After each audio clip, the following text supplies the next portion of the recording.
পৃথিবীতে কিছু নাফরমানি বান্দা ছিল যারা আল্লাহকে অস্বীকার করেছে, যেমন নমরুদ, ফেরাউন, উদ্ভা সাহেবা,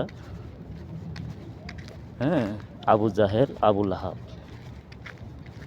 তারা মূলত নিজেদের ধর্মকেই বেশি প্রাধান্য দিয়েছে এবং শয়তানকে বেশি প্রাধান্য দিয়েছে।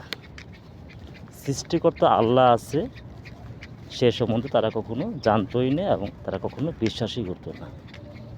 তারা নিজেদের ভাগ্য নিজেরাই সৃষ্টি করত এবং নিজেদের তাকদির নিজেরাই নাকি সৃষ্টি করত। তাদের দ্বারাই এই সমাজ, এই দেশ অধপতনে চলে গিয়েছিল।